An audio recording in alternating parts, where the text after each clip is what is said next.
এসে পাশে বসে, পায়ে পায়ে কখনো চলে যায় দূর। এ জীবন উদযাপনের সুর, রেডিও রেডিও যাদবপুর, এগিয়ে চলার সুর, radio radio Jadavpur. 90.8 megahertz community radio, Jadavpur university. মুক্ত চিন্তার পথে ভিন্ন মননের খোঁজ, কমিউনিটি রেডিও যাদবপুর। আপনারা শুনছেন কমিউনিটি রেডিও যাদবপুর 90.8 মেগাহার্টজ। এই বেতার সম্প্রচারটি যাদবপুর বিশ্ববিদ্যালয়ের technical education quality improvement program TEQIP-র অংশ। শুরু হচ্ছে আমাদের বিশেষ অনুষ্ঠান ম্যাটিক্স কৃষি পাঠশালা। এই অনুষ্ঠানে আমরা ভূমি সুরক্ষা এবং চাষবাসের নানান দিক নিয়ে আলোচনা করব। 90.8 কমিউনিটি রেডিও JU-তে এই বিশেষ অনুষ্ঠান শুনবেন সপ্তাহে 3 দিন। সঙ্গে থাকবেন কৃষক এবং কৃষি বিশেষজ্ঞরা। ভারত সরকারের রাসায়নিক ও সার মন্ত্রকের উদ্যোগে এবং ম্যাটিক্স ফার্টিলাইজার অ্যান্ড কেমিক্যালস লিমিটেডের সহায়তায় অনুষ্ঠানটি সম্প্রচার করা হচ্ছে।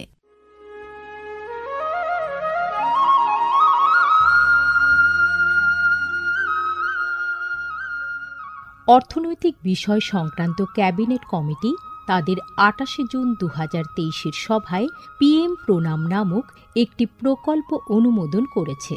এই প্রকল্পের উদ্দেশ্য হল ধরিত্রী ও মৃত্তিকার পুনরুদ্ধার, পুষ্টি, উন্নতি সাধন এবং তা নিয়ে সচেতনতা বৃদ্ধি। গ্রামীণ স্তর থেকে শুরু করে আমাদের সকলের প্রচেষ্টা মাতৃভূমির যত্ন ও স্বাস্থ্য রক্ষার জন্য এই অনন্য পদক্ষেপকে ফলপ্রসূ করে তুলতে পারে। এই প্রকল্পের মূল লক্ষ্য হল কৃষিতে রাসায়নিক সার এবং কীটনাশকের অত্যধিক ব্যবহার দূর করা। বাড়তি ফলনের জন্য সার ও কীটনাশকের অতিরিক্ত ব্যবহার মাটিকে অসুস্থ করে তুলছে, কমিয়ে দিচ্ছে তার উৎপাদন ক্ষমতা। মাটির পুষ্টি আর সুরক্ষার জন্য প্রাকৃতিক অথবা জৈব সারের ভূমি পরীক্ষা ভিত্তিক সুষম ব্যবহার করা প্রয়োজন।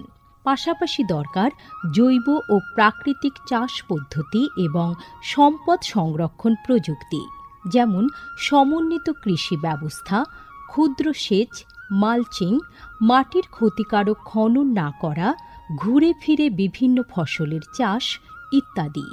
চাষবাসের এই টেকসই পদ্ধতিগুলো মাটির উর্বরতা বাড়াবে, পরিবেশ দূষণ কমাবে এবং দীর্ঘমেয়াদী উৎপাদনশীলতাকে শক্তিশালী করবে। সারের সুষম ব্যবহার শুধু মাটিই নয়, সার্বিকভাবে পরিবেশের স্বাস্থ্য রক্ষা করে। সুষম সার ব্যবহারের অর্থ হল উদ্ভিদকে তার প্রয়োজনীয় পুষ্টি উপাদানগুলি সঠিক পরিমাণে এবং অনুপাতে, সঠিক সময়ে এবং উপযুক্ত পদ্ধতিতে দেওয়া। সংশ্লিষ্ট রাজ্য বিশ্ববিদ্যালয়গুলি ইতিমধ্যেই তাদের এলাকায় উৎপাদিত ফসলের প্রয়োজন অনুসারে এর ডোজগুলি নির্ধারণ করেছে। সঠিক মাত্রায় সার ব্যবহার করলে ফলন যেমন বাড়বে, তেমনি বাড়বে ফসলের গুণমান। ভালোভাবে পোষিত মাটিতে ফলানো ফল, শাকসবজি ও শস্য প্রয়োজনীয় পুষ্টিতে ভরপুর আর সুস্বাদু হয়। ফলনের বৃদ্ধি আর উন্নত গুণমান আমাদের কৃষকদের জন্য নিয়ে আসবে বেশি মুনাফাও। শুধু বেশি ফসল নয়, উন্নততর ফসল আমাদের লক্ষ্য। এই কৌশলে লাভবান হবে প্রত্যেকে, আমাদের কৃষকরা, আমাদের পরিবেশ এবং সর্বোপরি আমরা সকলে। বিচার বিবেচনার সঙ্গে পরিপোষক ব্যবহার করলে কেবল ফলনই বাড়ে না, প্রজন্মের পর প্রজন্ম জমি থাকে উর্বর। সুতরাং আসুন, একটি উজ্জ্বল এবং স্থায়ী কৃষি ভবিষ্যতের জন্য আমরা সুষম সার ব্যবহারের প্রচার ও অনুশীলন চালিয়ে যাই।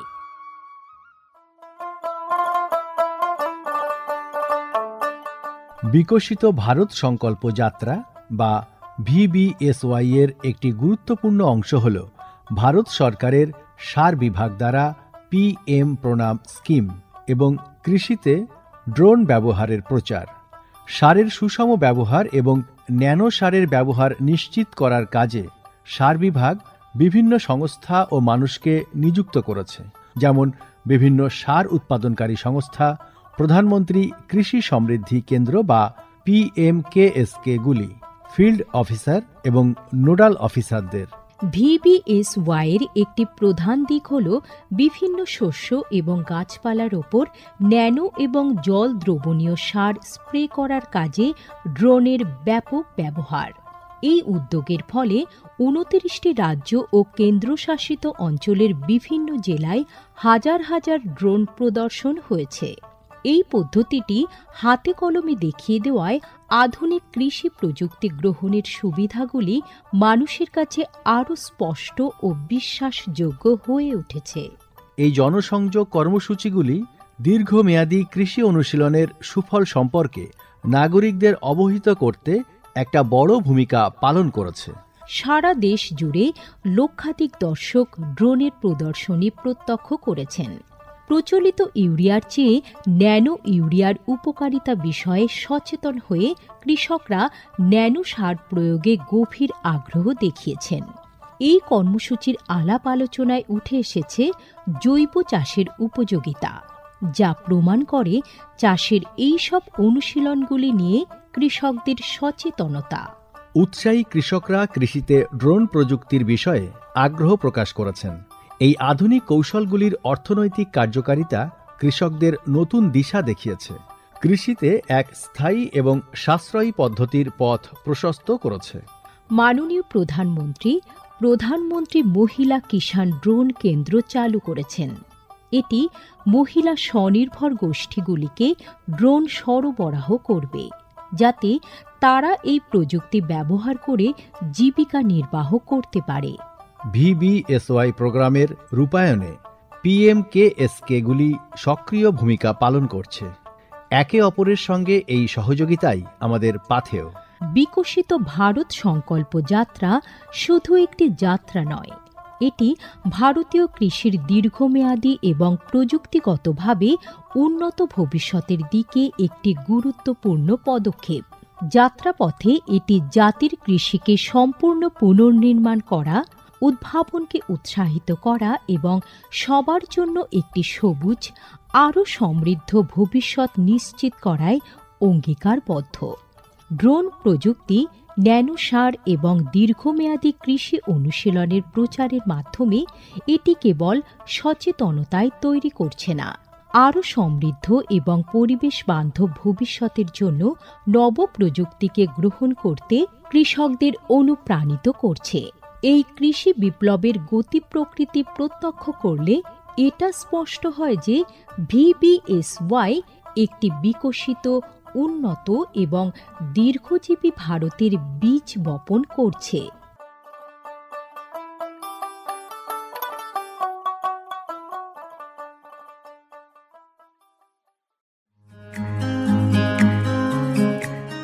ভারতের যে সার কোম্পানিগুলি সবচেয়ে দ্রুত গতিতে বৃদ্ধি পাচ্ছে, ম্যাটিক্স ফার্টিলাইজার্স অ্যান্ড কেমিক্যালস লিমিটেড তার মধ্যে অন্যতম। পশ্চিমবঙ্গের পানাগড়ে অবস্থিত তাদের কারখানায় বছরে 12.5 লক্ষ টনের ওপর ইউরিয়া সার উৎপাদন হয়। ভারত সরকারের গ্রিনফিল্ড প্রজেক্ট হিসেবে স্বীকৃত এই কারখানায় তৈরি হয় ডক্টর ফসল। ইতিমধ্যেই যা পূর্ব ভারতের সর্বাধিক বিক্রিত ইউরিয়া সার হয়ে উঠেছে। কৃষি উন্নয়ন ও ভূমি সুরক্ষা, ক্ষুধা, অপুষ্টি ও দারিদ্র্য দূরীকরণ, গ্রামীণ এলাকা ও বস্তি উন্নয়ন, লিঙ্গ সাম্য, পরিবেশ, স্বাস্থ্য, শিক্ষা ইত্যাদি নানান বিষয়ের উপর জোর দেয় ম্যাটিক্সের CSR প্রকল্পগুলি। ম্যাটিক্স এক সবুজ ভবিষ্যতের অঙ্গীকার। শুরু করছি ম্যাটিক্স কৃষি পাঠশালার আজকের পর্ব। আজকের পর্বের বিষয় বর্ষাকালীন ফুলকপি চাষ। আর এ বিষয়ে আলোকপাত করার জন্য আজ আমাদের স্টুডিওতে উপস্থিত আছেন ডক্টর সুভাষ আদক, নরেন্দ্রপুর রামকৃষ্ণ মিশনের কৃষি প্রশিক্ষণ কেন্দ্রের কৃষি অধ্যাপক। আপনাকে স্বাগত জানাচ্ছি আমাদের আজকের এই পর্বে। নমস্কার। নমস্কার। এখন তো বর্ষাকাল চলছে, তো এই বর্ষাকালেও ফুলকপি চাষ হয়, মানে এখন তো ফুলকপি 12 মাসই চাষ হয়। তো এই বর্ষাকালীন ফুলকপি চাষ এটা ঠিক কখন কিভাবে করা হয় যদি একটু বলেন। বর্ষাকালীন ফুল চাষ সাধারণত জুলাই মাস অর্থাৎ আষাঢ় মাসে শুরুতেই আমরা এই বীজটা বপন করতে পারি এবং এই রোপণ আমরা জুলাই মাসের 15 তারিখের পরে এবং আগস্টের 15 তারিখ পর্যন্ত এই বীজ চারা রোপণ করার মাধ্যমে আমরা এই চাষাবাদ শুরু করতে পারি। তো এই বর্ষাকালে চাষ করার জন্য কি আলাদা আলাদা কোনো জাত নির্বাচন করতে হয়? অবশ্যই, কারণ বিভিন্ন ঋতুতে বিভিন্ন রকম ফুলকপির জাত পাওয়া যায়। আচ্ছা, বর্ষাকালীন যে জাতটি সেটি খুবই গুরুত্বপূর্ণ। যে কোনো শীতকালীন যদি জাত আমরা বর্ষাকালে চাষ করি তাহলে তার গাছের বৃদ্ধি হবে কিন্তু ফুল ধারণের ক্ষমতা হ্রাস পাবে। এর জন্য কতগুলো গুরুত্বপূর্ণ জাত বিশেষ করে বর্ষা ঋতুর জন্য ফুলকপিতে চাষের ক্ষেত্রে উপযোগী, যেগুলো সামার বিউটি, তারপরে হাইব্রিড 140, BN50, ডন 175, এই জাতগুলো খুবই আমাদের এই পশ্চিমবঙ্গের জলবায়ুতে খুবই উপযুক্ত। আচ্ছা, তো এই যে বীজতলা তৈরি, আপনি যদি বলেন যে বর্ষাকালের এই ফুলকপি চাষের জন্য বীজতলা তৈরিতে কি আলাদা কিছু পরিচর্যা করতে হবে? এই ফসলগুলো ফুলকপি, বাঁধাকপি, বেগুন, টমেটো এই জাতীয় ফসলগুলির বীজ খুব সূক্ষ্ম এবং দামি। এদের চারাগাছ পরিচর্যা করার প্রয়োজন আছে। এই জন্য বিশেষ পরিচর্যার মাধ্যমে এদের বীজ থেকে চারা উৎপাদন করতে হয়। তার জন্য একটি বীজতলা তৈরি করার প্রয়োজন রয়েছে। কিভাবে সেটা করব? বীজতলাটাই একটি উঁচু জায়গাতে করতে হবে যাতে বর্ষার জল সেই উঁচু জায়গাতে না জমে। আর বীজতলাটি উপর দিকটি উঁচু থাকবে, চারিদিক প্রান্তটা ঢালু থাকবে যাতে বৃষ্টির জল বেরিয়ে চলে যায়। তাছাড়া অতিরিক্ত বৃষ্টিপ্রবণ যেসব অঞ্চল রয়েছে সেক্ষেত্রে আমরা পলিসেট প্লাস্টিক জাতীয় উপাদান দিয়ে আচ্ছাদন করে বৃষ্টির প্রকোপ থেকে রক্ষা করে আমরা বীজতলাটা তৈরি করতে পারি। এই বীজতলার উপরের মাটি খুব ঝুরঝুরে করে নিতে হবে। কোনো ঢেলা জাতীয় বা পাথরের টুকরো, প্লাস্টিক, গাছের শক্ত মূল ইত্যাদি সেই বীজতলা থেকে বাইরে বেরিয়ে দিতে হবে এবং মাটিটিকে ঝুরঝুর করে আমাদের বীজ বপন করতে হবে। বীজ বপন করার আগে কি আমাদের জল সেচ করতে হবে বা সার দিতে হবে, কিছু করতে হবে? বীজ বপন করার আগে জল সেচের প্রয়োজন হয় না। আমরা বীজতলাতে সাধারণত বর্ষাকালে সার দিতে আমরা নিষেধ করি। আচ্ছা, যদি পারে আমরা সাধারণত পটাশ বা ফসফেট জাতীয় সার আমরা দিতে বলি। যেমন তার দৈর্ঘ্য অনুযায়ী 3 ফুট প্রস্থ বিশিষ্ট এবং 10 ফুট দৈর্ঘ্য বিশিষ্ট বীজতলাতে আমরা বলি যে 300 গ্রাম মতো ফসফেট আর 600 গ্রাম মতো পটাশ সার মাটির সঙ্গে মিশিয়ে বীজতলাতে তৈরি করা উচিত। আর তখন কোনো জল দেওয়ার প্রয়োজন হয় না। বীজতলাটা বীজ ছড়িয়ে দেওয়ার পর হালকা ঝুরু মাটি দিয়ে আচ্ছাদন দেওয়ার পর, তাছাড়া কখনো কাঁচা কলা পাতা কেটে আচ্ছাদন দেওয়া হয় যাতে উপযুক্ত আর্দ্রতা এবং তাপমাত্রা বজায় রাখার জন্য এই প্রক্রিয়াটা করা হয়। তখন সেই বীজতলাতে হালকা জল ছড়িয়ে দিতে হবে। মানে বীজ ছড়িয়ে দেওয়ার পরে এই যে বীজ ছড়ানো হবে তার আগে কি বীজটাকে ভিজিয়ে রাখতে হবে নাকি শুকনোই ছড়ানো হবে? বীজটাকে ভিজিয়ে নিতে হবে। কতক্ষণ সেটা? ছোট বীজগুলো 6 ঘন্টা জলে ভিজিয়ে নিতে হবে। আচ্ছা, এবং সেই সময়ই এটা খুব গুরুত্বপূর্ণ, বর্ষাকালীন দিয়ে চারাগাছ উৎপাদন করতে গেলে বীজ শোধন করা অত্যন্ত গুরুত্বপূর্ণ। আচ্ছা, সেই সময় আমরা 2 গ্রাম প্রতি লিটার জলে কার্বনডাজিম ভিজিয়ে সেই জলে বীজটাকে অন্তত 30 মিনিট সেই জলে ভিজিয়ে রাখতে হবে শোধন করার জন্য। তাহলে বীজবাহিত রোগ আর মাটিতে ছড়াবে না। এবং যখন আমরা জলে 6 ঘন্টা রাখছি তার আগে অন্তত 20 থেকে 30 মিনিট বীজটিকে কার্বনডাজিম মিশ্রিত 2 গ্রাম প্রতি লিটার জলে রাখা যে ঔষধ জলটি তৈরি হয়েছে তার মধ্যে এটিকে রাখতে হবে। তারপর এমনি পরিষ্কার জলে 6 ঘন্টা ভিজিয়ে রাখতে হবে। আচ্ছা, আপনি যে পরিমাণ বীজতলার কথা বললেন আর কি, লম্বায় চওড়ায়, ঠিক এই পরিমাণ বীজতলায় কতটা বীজ লাগে? এতে বীজ লাগবে আমরা এটা হচ্ছে নির্ভর করে মূল জমিতে যেখানে আমরা চারা রোপণ করব। তো 1 বিঘে কিংবা 1 একরে কেমন বীজ লাগবে? 1 একরে বীজ লাগবে 200 থেকে 250 গ্রাম।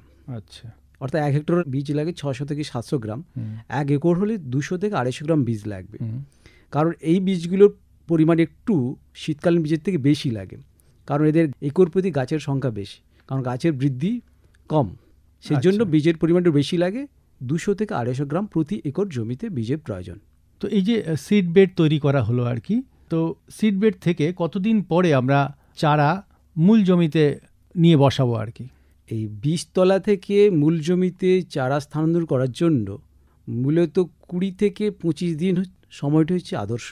মানে একটা চারার বয়স 20 থেকে 25 দিন হবে। 3 থেকে 4টি পাতা থাকবে এবং সুস্থ সবল চারা গাছের প্রয়োজন। আচ্ছা, একটু পেছনের কথা বলি, যে বীজ যখন ছড়ানো হচ্ছে সেটা কি হাত দিয়েই ছড়ানো হবে? হ্যাঁ, সেটি হাতে ছড়াতে হবে। আচ্ছা, তো এই যে 25 দিন পরে বলছেন যে মূল জমিতে রোপণ করতে হবে, তো সেটা কিভাবে করা হবে যদি একটু বলেন। মূল জমিতে রোপণ করতে গেলে আমরা বলি যে স্থানান্তর করার আগে চারা গাছটিকে সযত্নে উৎপাদন করতে হবে। উৎপাদন করার পর যে চারা গাছগুলোর লক্ষ্য রাখতে হবে গোড়ার দিকে, অর্থাৎ মূল অংশটা যদি সোজা না থাকে, আচ্ছা, প্যাঁচালো থাকে, তাহলে সেই চারা গাছটিকে রোপণ করা যাবে না। কি সমস্যা হবে রোপণ? কারণ চারা গাছ রোপণ করলে তার একটি বৃদ্ধি দশা ব্যাহত ঘটেছে। আচ্ছা, সে উপযুক্ত খাদ্য মাটি থেকে সংগ্রহ করতে পারবে না, তার ফলে গাছের বৃদ্ধি স্বাভাবিক হবে না এবং ফুলের সাইজ অপেক্ষাকৃত ছোট হবে। আচ্ছা, এই জন্য আমরা বলি প্রাথমিক অবস্থায় যে চারার মূল অংশটি কখনো বাঁকা থাকে বা পেঁচালো থাকে, সেই অংশযুক্ত চারা গাছকে আমরা কখনোই মূল জমিতে স্থানান্তর করব না। তো সুস্থ সবল এবং সোজা মূল এরকম একটা চারা আমরা মূল জমিতে রোপণ করব। তো এই চারা যখন আমরা সিডবেড থেকে তুলে নিচ্ছি আর কি, তো তখন কি জল দিতে হবে বা মাটি নরম করতে হবে, এরকম কোনো ব্যাপার আছে? হ্যাঁ, মাটিকে আর্দ্র রাখতে হবে যাতে অধিকাংশ মূল যাতে ক্ষতিগ্রস্ত না হয়। এটা কি হাত দিয়েই তোলা হবে? হাত দিয়ে উৎপাদন করতে হবে। আচ্ছা, এবং মূল জমিতে যখন স্থানান্তর করছি তখন আমরা বেশি সময় যাতে না চলে যায়। আচ্ছা, মানে আগেই আমাদের মূল জমি তৈরি করে রাখতে হবে। মূল জমি তৈরি করে রাখতে হবে, সেটি সম্পূর্ণভাবে প্রস্তুত করে রাখতে হবে। তো চারা তোলা এবং মূল জমিতে রোপণ এটা কতক্ষণের মধ্যে করতে হবে? এটা আমরা বলি অনেক সময় 3 ঘন্টার মধ্যে করলে ভালো। আচ্ছা, এবার একটু বলুন যে মূল জমির প্রস্তুত আমরা কিভাবে করব? মূল জমিতে বিশেষ করে এই ফসলটি বর্ষাকালীন হওয়ায় বর্ষাকালীন জমি প্রস্তুতি খুবই গুরুত্বপূর্ণ। আচ্ছা, কারণ সেখানে এটা আমাদের লক্ষ্য রাখতে হবে যে জমিতে কোথাও যেন বৃষ্টির জল না জমে থাকে। আচ্ছা, এর ফলে যদি জমে থাকে তাহলে সেই জায়গায় গাছের বৃদ্ধি ব্যাহত হবে এবং গাছগুলো অতিরিক্ত জলের জন্য গাছগুলো মরে যেতে পারে, পচন রোগ আসে, সেতে মরে যেতে পারে। এর জন্য ঢাল করে বৃষ্টির জল জমিতে পড়া মাত্রই একটা নির্দিষ্ট ঢাল বরাবর মূল জমি থেকে বাইরে বেরিয়ে যাবে। এরকম করে জমিকে জমির ঢাল অনুযায়ী আগে জমিতে চাষ দিয়ে উপযুক্তভাবে আগাছা উৎপাদন করে সমতল করে নিয়ে জমির ঢাল অনুযায়ী জমিকে বিভিন্ন সারিতে ভাগ করতে হবে। আচ্ছা, করে এই মূল জমিতে আমরা চারাগুলো রোপণ করব। চারাগুলো রোপণ করার সময় আমাদের নির্দিষ্ট দূরত্ব রোপণ করতে হবে, একটা চারা থেকে আরেকটা চারা, একটা চারা থেকে আরেকটা চারার দূরত্ব। এই বর্ষাকালীন ফুলকপির চাষে খুব একটা গাছের বৃদ্ধি বেশি হয় না, বা যে জাতগুলো আমরা নির্বাচন করি গাছের যে পাতা বেশি সংখ্যা হয় তা নয়। এর জন্য এদেরকে 1 ফুট অন্তর চারা গাছ রোপণ করতে হবে এবং সারি থেকে সারির দূরত্ব সেক্ষেত্রেও 1 ফুট রাখতে হবে। আচ্ছা, সব দিকেই 1 ফুট করে, সব দিকে 1 ফুট রাখতে হবে। এইভাবে করে আমরা চারা গাছগুলো রোপণ করে যাব। তো এই মূল জমি প্রস্তুতির সময় কি আমরা শুরুতেই চাষ দেওয়ার পরে সার বা জল কিছু দিতে হবে? জল বলতে আমরা যেটা বলি যে ধান চাষের মতো কাদা জমি তৈরি করা হয় না। জো থাকা অবস্থায়, অর্থাৎ মাটিতে 20 থেকে 25% আর্দ্রতা থাকা অবস্থায় আমরা মাটিকে চষে নিতে হবে, আলগা করে নিতে হবে। সেই অবস্থায় আমরা সাধারণত রাসায়নিক সার হিসেবে আমরা বর্ষাকালীন নাইট্রোজেন সারটাকে কম ব্যবহার করতে বলি। আমরা বলি ফসফেট এবং পটাশ সার পর্যাপ্ত পরিমাণ ব্যবহার করা। আমরা বলি যে 1 হেক্টর জমিতে 80 কেজি ফসফেট আর 60 কেজি পটাশ এটা জমিতে প্রয়োগ করতে হবে, নাইট্রোজেন 40 কেজি। তো এই যে মানে ফুলকপির বীজ ছড়ানো থেকে আর ফুলকপি তোলা পর্যন্ত এটা কতদিন লাগে আর কি? বর্ষাকালীন দিনটা মূলত 52 দিন থেকে 65 দিনের মধ্যে কিন্তু বাজারজাত করা সম্ভব। মানে 25 দিন তো লাগছে চারাটা তৈরি হতে। হ্যাঁ, 25 দিন লাগছে। এটা তো জমি চারা, কিন্তু যেখানে মূল জমি থেকে আমরা 50 থেকে 65 দিনের মধ্যে বাজারজাত করা যাবে। আচ্ছা, মূল জমিতে দেওয়ার পরে 50 থেকে 65 দিন সময় লাগছে আমাদের। তো এই যে ধরুন এদিকে 50 আর এদিকে 25, 75 থেকে 80 দিন যে লাগছে, এর মধ্যে আমাদের কত পরিমাণ সার এবং কি কি সার কখন আমরা প্রয়োগ করব? সার 2টি ভাগে প্রয়োগ করা উচিত। একটি হচ্ছে যখন জমিটি প্রস্তুত করা আছে মূল জমিতে, তাকে আমরা বলি মূল জমির সার প্রয়োগ। সেটা আমরা জমিতেই পুরোপুরি ফসফেট এবং পটাশ আর নাইট্রোজেন অর্ধেক, ফসফেট অর্ধেক এবং পটাশ অর্ধেক আমরা মূল জমিতে দিয়ে দিতে পারি। আমাদের ডোজ বলা হয়েছে 80-60-60, অর্থাৎ 80 KG nitrogen, 60 KG phosphate, 60 KG potash. জমির উর্বরতা অনুযায়ী নাইট্রোজেনটা 80 কেজি না দিয়ে আমরা প্রথমে 40 কেজি দিয়ে দেবো, তারপর 30 কেজি ফসফেট, 30 কেজি পটাশ দিয়ে মূল জমি প্রস্তুত করার সময় আমরা মাটির সঙ্গে মিশিয়ে দেবো। এবার গাছের বৃদ্ধি অনুযায়ী এবং বৃষ্টির প্রাদুর্ভাব অনুযায়ী বৃষ্টি কত পরিমাণে হচ্ছে তার উপর নির্ভর করে নাইট্রোজেন মধ্যে সারের প্রয়োগ করা নিয়ন্ত্রণ করতে হবে। অর্থাৎ আমরা বাকি যে 40 কেজি নাইট্রোজেন রয়েছে সেটা কিন্তু আমরা গাছের বৃদ্ধি অনুযায়ী প্রয়োগ করব। বাকি যে ফসফেট পটাশ চাপান সার হিসেবে চারা গাছ রোপণের 20 থেকে 30 দিনের মধ্যে এই সারটি জমিতে প্রয়োগ করে নিতে হবে। তো জৈব সারের কোনো ব্যাপার নেই? জমি তৈরির সময় আমরা 1 হেক্টর জমিতে 8 টন জৈব সার প্রয়োগ করতে হবে। যখন জমিটা আমরা প্রস্তুত করছিলাম তখন দিতে হবে। তো আমরা যেটা শুনেছি যে ফুলকপি তো প্রধানত শীতকালীন ফসল, কিন্তু আমরা যদি বর্ষাকালীন ফুলকপি পেতে চাই, বর্ষাকালে যদি আমরা ফুলকপি চাষ করি, সেই ক্ষেত্রে মানে অসময়ে ফুলকপি চাষ করলে আমরা শুনেছি রোগ পোকার উপদ্রব বেশি হয়। তো এই ক্ষেত্রেও কি তাই হয়? রোগ পোকার উপদ্রব বেশি হয় ঠিকই, কিন্তু কিছু কিছু জাত আছে যেগুলো রোগ পোকা সহনশীল। আচ্ছা, এটা একটা সুবিধে। কিন্তু অনেক সময় যে জাতগুলো এই সিজন উপযুক্ত তারাও বেশ রোগ পোকা সহনশীল। তবে রোগ পোকার প্রাদুর্ভাব হতেই থাকে, শীতকালেও হয়, এই বর্ষা ঋতুও রোগ প্রাদুর্ভাব দেখা যায়। তো এই বর্ষাকালে কি কি ধরনের রোগ পোকার প্রাদুর্ভাব দেখা দেয়? সবচেয়ে বর্ষাকালে গুরুত্বপূর্ণ যে রোগটি সেটা হচ্ছে ড্যাম্পিং অফ। অর্থাৎ বর্ষা ঋতুতে আর্দ্রতা এবং উষ্ণতা বৃদ্ধির সঙ্গে সঙ্গে এই মূলের অঞ্চলে একটি ছত্রাকঘটিত রোগের প্রাদুর্ভাব ঘটে। এটা মূলত বীজতলার ক্ষেত্রে দেখা যায়, যেখানে বীজতলার মধ্যে বীজ মাটির পরিশোধিত করা নেই, অতিরিক্ত নাইট্রোজেন ঘটিত সারের প্রয়োগ অতীত হয়েছিল। তার ফলে গাছগুলো থোকায় থোকায় করে গোড়ার দিকে পৌঁছে নষ্ট হয়ে মারা যায়। আচ্ছা, এটা একটি ভয়ঙ্কর বীজতলার রোগ এবং এটি মূল জমিতেও অনেক সময় দেখা যায়। তো এটা থেকে বাঁচার জন্য আমরা বলেছিলাম যে বীজ শোধন করা। আচ্ছা, প্রথমেই আপনি বলেছেন 2 গ্রাম প্রতি লিটার জলে কার্বনডাইজিম দিয়ে বীজটিকে শোধন করে নিলে এই ড্যাম্পিং রোগটা হয় না। যদি কোনো কারণের জমিতে কোনো রকম দেখা যায় তাহলে আমরা কার্বনডাইজিম 2 গ্রাম প্রতি লিটার জলেগুলো স্প্রে করতে পারি। এটি একটি রাসায়নিক পদ্ধতি। যদি কোনো জৈবিক পদ্ধতি আমরা ব্যবহার করতে যাই, ট্রাইকোনামা ভিরিডি 3 গ্রাম প্রতি লিটার জলেগুলো আমরা স্প্রে করে দেবো। তাতে এই রোগটির হাত থেকে আমরা রক্ষা পেতে পারি। আর কোনো রোগ? আর একটা রোগ আছে ক্লাব রুট। যদিও এরা ক্রুশিফেরিক জাতীয় উদ্ভিদ, এদের মধ্যে গোড়ার দিকটা, গোড়ার মূল অংশটা আঙুলের মতো ফুলে যায়। আচ্ছা, যেখানে আমলিং মাটি, সেক্ষেত্রে এই রোগটা দেখা যায়। এটা সাধারণত আমাদের নিয়ন্ত্রণ করার জন্য মাটির পিএইচকে প্রশম রাখতে হবে, 7-এর কাছাকাছি রাখতে হবে। এটা একটা বীজবাহিত রোগ, এই জন্য আমরা সংশ্লিষ্ট বীজ ব্যবহার করা উচিত। আর একটা রোগ আছে ব্ল্যাক রট, গোড়ার দিকটা পচে যাবে। আচ্ছা, এটা ঠিক কোন সময় হতে পারে? এইগুলো যখন আর্দ্রতা বেশি এবং তাপমাত্রাও বেশি। আচ্ছা, এটা বর্ষাকালে প্রভাবটা বেশি থাকে। আচ্ছা, ডাউনি মিল্ডি বলে আলাদা একটা রোগ আছে, পাতাগুলো পুড়ে পুড়ে যাবে, সেটা একটা ভয়ঙ্কর রোগ। তাতে গাছের পাতা পুড়ে গেলে গাছের খাদ্য তৈরি প্রক্রিয়াটা বন্ধ হয়ে যায়।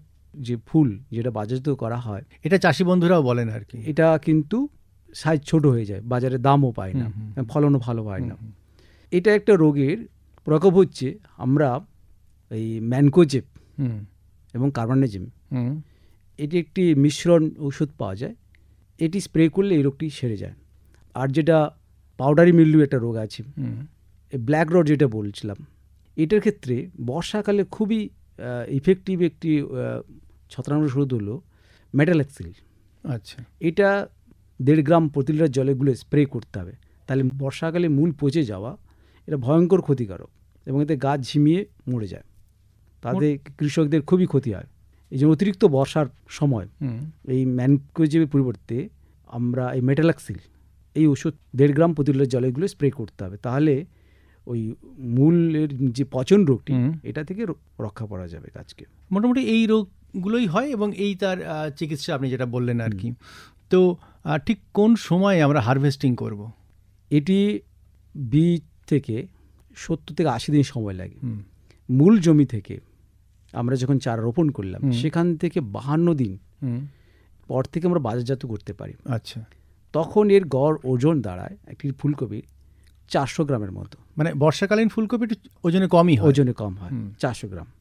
কিন্তু প্রতি পিসের দাম ভালো, গড়ে 30 টাকা করে বাজারে বিক্রি করা যেতে পারে পুজোর আগে। জুলাই, আগস্ট, সেপ্টেম্বর, তাহলে সেপ্টেম্বরের আগে আমরা কিন্তু এই ফুলকপি বাজারে পেয়ে যাব। অর্থাৎ বীজ বপন করা আমাদের সময় হচ্ছে জুলাইয়ের 15 তারিখ থেকে আগস্টের 15 তারিখের মধ্যে বীজটা, চারা গাছটি আমরা রোপণ করে দিই মূল জমিতে, তাহলে আমরা সেপ্টেম্বরের মাসে আমরা এই ফুলকপিটা খুব ভালো দামেই বাজারজাত করতে পারবো। তো আমাদের অনুষ্ঠানে আমরা একদম শেষের দিকে চলে এসেছি। একটু জানতে চাইব যে বর্ষাকালে বৃষ্টির জন্য কৃষক বন্ধুরা কি কি উপায় এখানে অবলম্বন করবেন এই চাষের ক্ষেত্রে? এই চাষের ক্ষেত্রে প্রথম গুরুত্বপূর্ণ বিষয় হচ্ছে বৃষ্টির অতিরিক্ত জলকে দ্রুত জমি থেকে বের করার পদ্ধতি আপনাকে বেছে নিতে হবে। অর্থাৎ জমির ঢাল এমনভাবে তৈরি করতে হবে অতিরিক্ত বৃষ্টির জল জমিতে পড়ার সঙ্গে সঙ্গে নিচের দিকে জমি থেকে বাইরে বেরিয়ে যাবে। আচ্ছা, এছাড়া কোনো জায়গাতে এমন হয় বাইরে থেকে জল বের করার কোনো পথ থাকে না, তখন সেক্ষেত্রে অতিরিক্ত বৃষ্টি যদি হয় তাহলে আমরা পলিশেডের মধ্যে আমরা ফুলকপি চাষ করতে পারি। মানে পুরো চাষ নাকি আমরা চারা তৈরি করব? চারা এবং চাষ দুটোই আমরা পলিশেড দিয়ে করতে পারি। এটাও লাভজনক। আচ্ছা, এই দুটো পদ্ধতি করতে হবে। এছাড়া অতিরিক্ত বৃষ্টিতে গাছের গোড়ায় যে পচন হতে পারে সেজন্য আমরা আগে থেকে প্রতিষেধক, যেটা বলছো মেটালাক্সিল, এটা কিন্তু বৃষ্টির ঋতুতেই 7 দিন অন্তর করে জমিতে স্প্রে করে থাকতে হবে, যাতে গাছের পচনটা না শুরু হয়, এই ছত্রাকঘটিত রোগের প্রাদুর্ভাবটা দ্রুত যাতে না ছড়ায়, ফসল যাতে না ক্ষতি করে দিতে পারে, এটা দিয়ে রাখতে হবে। আর নাইট্রোজেনঘটিত সার একদম প্রয়োগ করা উচিত নয়। গাছের বৃদ্ধি দেখে যাতে নাইট্রোজেনঘটিত সার যদি জমিতে প্রয়োগ করা হয় তাহলে কিন্তু এই রোগের প্রাদুর্ভাব দ্রুত বেড়ে যায়।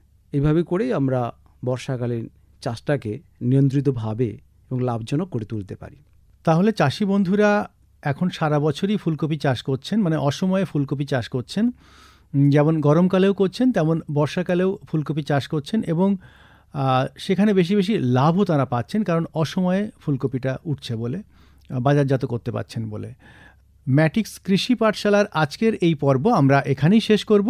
আমাদের আজকের পর্বের বিষয় ছিল বর্ষাকালীন ফুলকপি চাষ।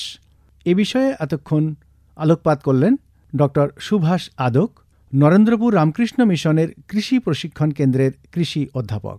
আপনাকে অনেক অনেক ধন্যবাদ। ধন্যবাদ, নমস্কার।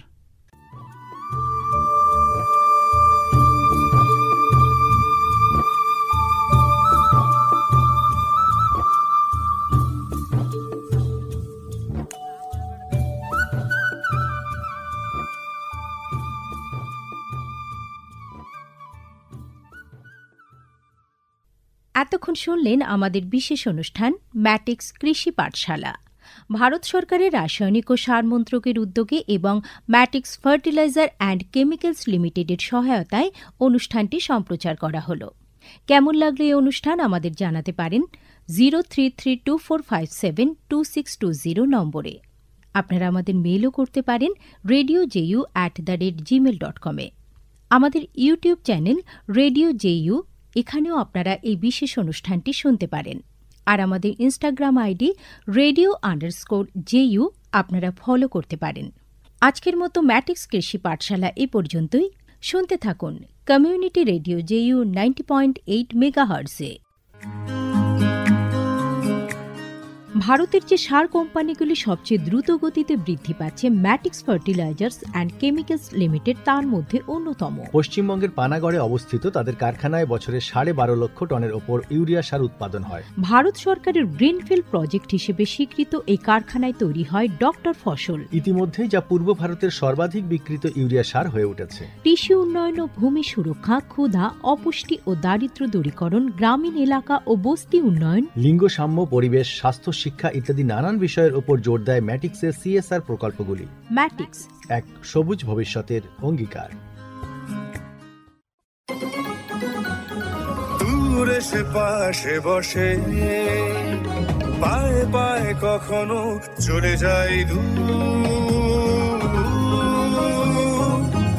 এ জীবন উদযাপনের সুর, রেডিও রেডিও জাদু এগিয়ে চলার সুর, রেডিও রেডিও জাদু 90.8 megahertz community radio, Jadavpur University.